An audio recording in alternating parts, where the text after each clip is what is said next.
Hello guys, how are you doing. Welcome back to Filmy Tau YouTube channel once again. तो साथियों, आज का video बड़ा ख़ास होने वाला है और एक अहम मुद्दे पर हम चर्चा करेंगे।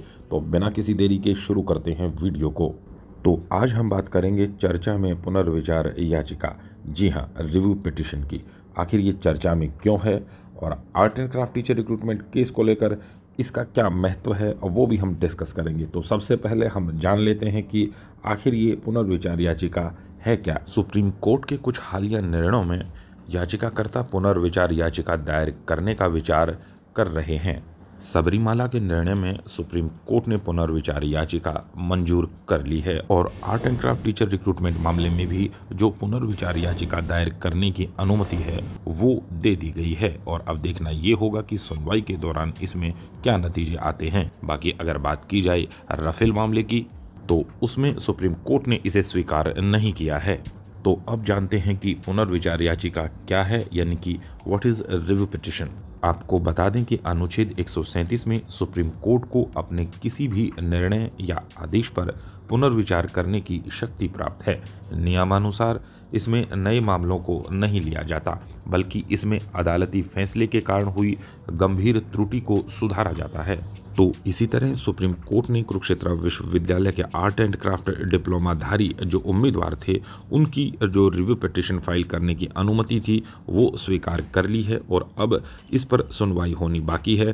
तो ये कयास लगाए जा सकते हैं कि कहीं ना कहीं इसमें कुछ तथ्य अब नए सामने आए हैं जिसको लेकर इसे मंजूर किया गया है। बाकी आने वाला वक्त बताएगा कि इसके ऊपर क्या फैसला रहता है। फिलहाल जो कुरुक्षेत्र विश्वविद्यालय से आर्ट एंड क्राफ्ट के डिप्लोमाधारी हैं, उनको राहत ज़रूर मिली है और कहीं ना कहीं ये फैसला उनके पक्ष में आ सकता है। बाकी आपको बता दें कि सुप्रीम कोर्ट ने वर्ष 2013 के एक आदेश में किसी मामले पर पुनर्विचार करने के लिए 3 आधार निर्धारित किए थे। पहला है नए और महत्वपूर्ण साक्ष्यों और तथ्यों का सामने आना जो उस समय याचिकाकर्ता के संज्ञान में नहीं आए थे, और इसी तरह art and craft teacher recruitment case में कुछ ऐसे ही तथ्य सामने आए थे। और दूसरा है रिकॉर्ड के स्तर पर हुई किसी गलती की दशा में, और तीसरे की अगर बात की जाए तो कोई अन्य पर्याप्त कारण। और इसी तरह जो art and craft teacher recruitment का मामला है, सुप्रीम कोर्ट ने कुरुक्षेत्र विश्वविद्यालय की तरफ से जो दायर नए दस्तावेज, रिकॉर्ड या ये कहें कि जो अन्य सूचना है उसमें कहीं ना कहीं कुछ लगा होगा, तभी इसको मंजूर किया है फाइल करने के लिए, और उस पर अब जल्द से जल्द विचार भी हो जाएगा। बाकी अगर यहाँ पर अन्य कारण की बात की जाए, जो तीसरा हमने बताया था, तो अन्य कारण का अर्थ ऐसे कारण से है जो अन्य 2 कारणों के अनुरूप हों, और सुप्रीम कोर्ट ने जो कुरुक्षेत्र विश्वविद्यालय के आर्ट एंड क्राफ्ट डिप्लोमाधारी हैं उनके दस्तावेजों को देखकर ही ये निर्णय लिया है। बाकी यह आवश्यक नहीं कि केस के पक्षकार ही पुनर्विचार की मांग कर सकते हैं। नागरिक आचार संहिता और सुप्रीम कोर्ट के नियमों के अनुसार निर्णय से असंतुष्ट कोई भी व्यक्ति इसकी मांग कर सकता है। बाकी सुप्रीम कोर्ट हर याचिका पर पुनर्विचार नहीं कर सकता, लेकिन यहाँ पर art and craft teacher recruitment मामले में केयूके के जो art and craft diploma holders थे, उनकी याचिका पर पुनर्विचार करने के लिए राजी हुआ है। बाकी आपको बता दें कि सुप्रीम कोर्ट अपनी विवेक शक्ति का इस्तेमाल कर पर्याप्त आधार वाली याचिका को ही पुनर्विचार के लिए स्वीकार करता है, और याचिका अंतिम फैसले या आदेश की तारीख से 30 दिनों के अंदर दायर करना जरूरी है। बाकी कुछ विशेष परिस्थितियों में यदि याचिकाकर्ता देरी को न्यायोचित साबित कर दे तो उसकी याचिका देरी से भी स्वीकार की जा सकती है। बाकी रिव्यू पिटिशन के जो अन्य तथ्य हैं उनको लेकर भी बात करेंगे, और इसकी जो सुनवाई है वो ओपन कोर्ट और चैम्बर में किस तरह होती है उसको लेकर भी हम आगे अब बात करेंगे। तो वीडियो से जुड़े रहें। याचिका की समीक्षा वकीलों की मौखिक दलीलों के बिना की जाएगी। असाधारण मामलों में अदालत मौखिक सुनवाई की इजाज़त देती है।